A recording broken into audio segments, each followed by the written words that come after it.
Вот именно mana bu ideyani tushuntirib bermoqchiman-da men odamlarga. Bizning bozorda bitta problema bor, hamma faqatgina atir maqtagan davlatni maqtaydi. Mana Fransiyaniki deyishadi, mana Angliyaniki deyishadi, mana Shvetsariyaniki deyishadi, Xitoy, Turkiya и так далее deb bu ketdi-da.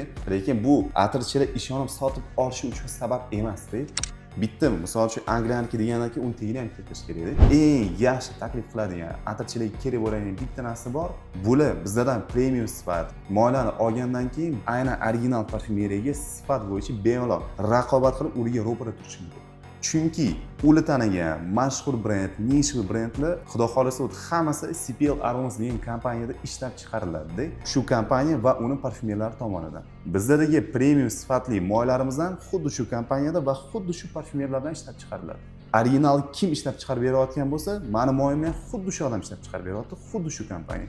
Dunyoda mashhur million dollar oborot qiladigan original brendga mas sifatim bo'yicha bemalol ro'para turib raqobat qila olaman degan gapni biz tushuntirib beramiz-da.